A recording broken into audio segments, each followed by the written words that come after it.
You might have seen sit-on-tops inflatables and pack rafts out on the rivers when you've been looking around. They're great craft for inexperienced or experienced paddlers alike. Depending on their suitability and style, they might provide a really stable platform for families who want to get out onto the rivers to have some fun, or pack rafts can be used for longer expeditions and longer journeys and adventures because of the amount of kit that they can carry. Inflatables and pack rafts are great if you've got limited storage space because they deflate, they're easier to store, they're also lighter to carry and to lift as well. However, because of the material they're made for, they can be a little bit prone to scuffs, abrasions and punctures.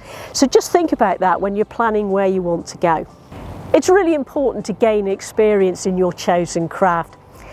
Stick to sheltered water environments. So that's going to be slow, gently meandering rivers, canals and lakes, but stay close to the shore and just think about where the wind's blowing when you're out on your boat. You need to think about the clothing that you're going to wear when you go paddling. A kayak is ideal, it's going to keep off the rain, it's going to keep the spray off, and more importantly, it's going to keep the wind off as well. Really important. Nice cuffs and a neck seal, so yeah, a kayak's ideal to think about. It also is worth thinking about a wetsuit. This is ideal if you're going to get wet, it's going to keep you warm, keeps the splashes off. And shoes are also essential. Make sure you've got shoes for wearing around the bank and for getting in and out of your boat as well. You never know what's underneath the water. Whenever you're paddling sit-on-tops, pack rafts or inflatable craft, everybody who's paddling needs to have a buoyancy aid.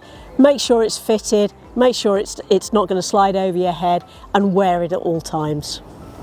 It's really important to have a means of getting help if you need it, so take your mobile phone with you. Stick it into a waterproof pouch so that it's safe and secure, and make sure when you've done that it's easily accessible when you're out on the water, so keep it safe and keep it close to you.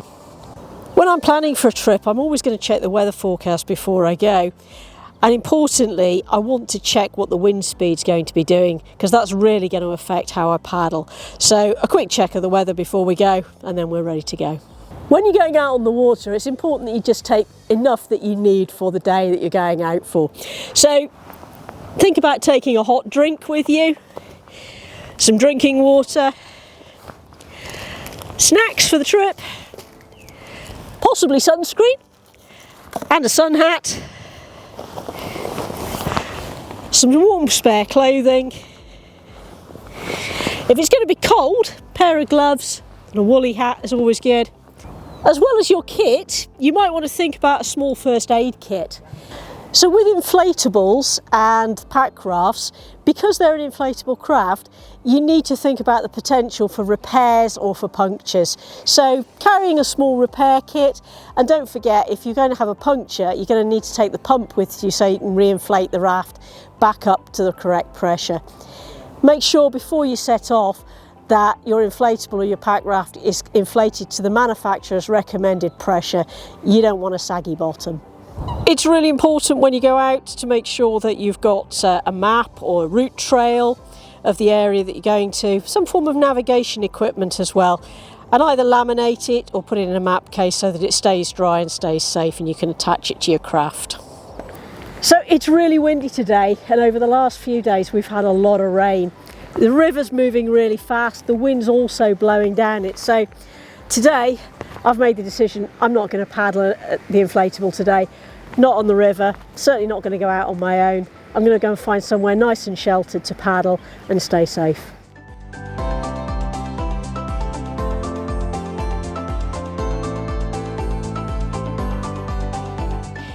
It's really important that we protect the environment that we're paddling in, so we don't want to slide off the bank, place the boat into the water and then get in.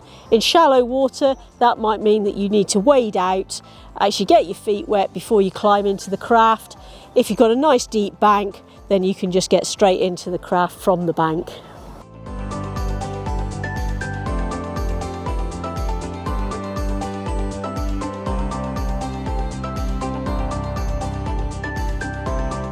So when you're coming back to the bank, just make sure you don't ram it, so stop before you get there, just drift in gently to the bank, come alongside and then get out. If necessary, and it's a high bank, get somebody to help you by stabilising the craft as you get out. Step out from the bank to the shore, or on your knees, or if necessary, just roll onto the bank. It may not look particularly graceful, but it's safer than slipping and hitting yourself on the bank.